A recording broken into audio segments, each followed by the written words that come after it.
Hello everyone, my name is Ines and today we're going to be talking about how to use hand gestures in oral presentations.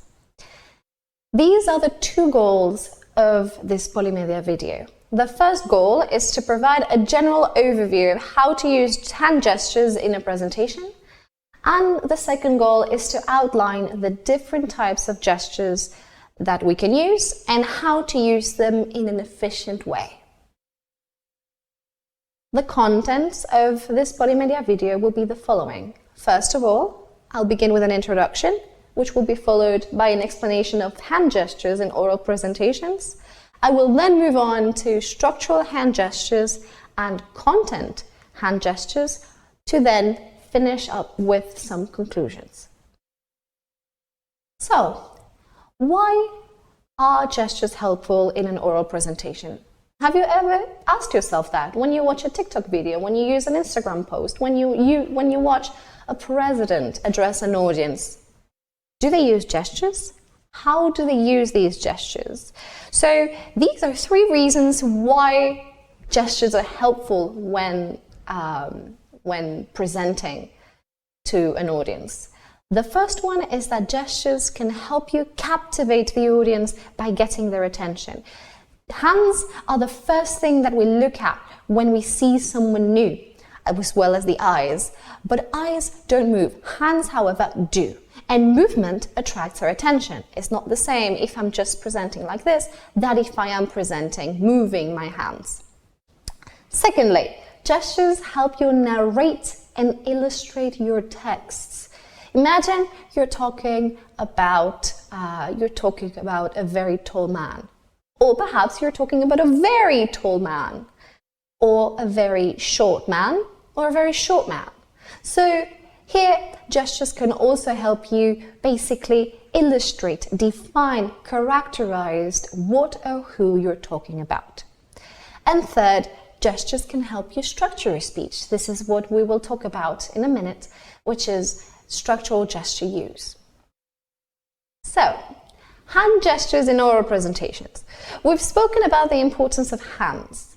Hands are one of the key elements in body language. We use our hands for many things in communication to enrich and reinforce the content of your message. In the example, would you like some cake? Or would you like some cake? This gesture invites the audience to participate in the way that we are offering something to them. Another example would be, how are you today? How are you today? This gesture helps pinpoint exactly who is the addressee of your question. And here we divide gestures between structural gestures and content gestures. Let's see what this means. Structural hand gestures collaborate with textual and resources and connectors to ease the transition of ideas into a text.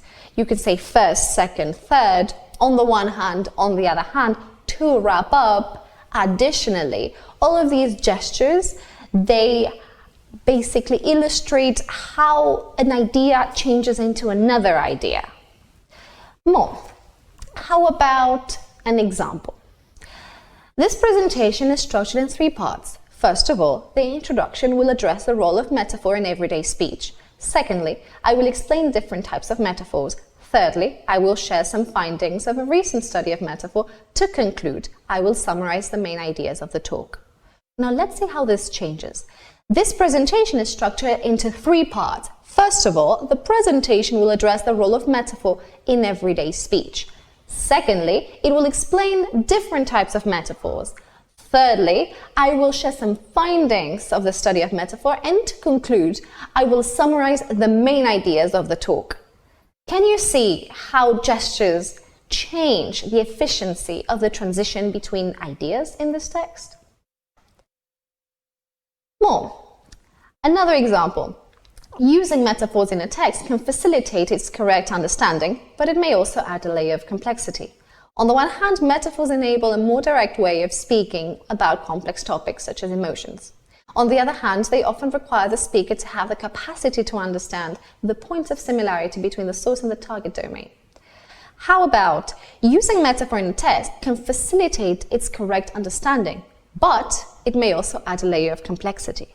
On the one hand, metaphors enable a more direct way of speaking about complex topics such as emotions, and on the other hand, they often require the speaker to have the capacity to understand the points of similarity between the source and the target domain. How have gestures improved this text? Please give this some thought. So, content hand gestures serve the purpose of visually illustrating elements that appear in the text. We can have a circle gesture, or a tall versus short gesture, or a crazy gesture. How do these gestures change the way we portray or define items, elements, participants in our text? Let's look at another example. I once knew a very short man who was, however, very fierce. He was afraid of nothing at all. He once received a mysterious box at the entrance of his house. And see how it changes into, I once knew a very short man who was, however, very fierce. He was afraid of nothing at all.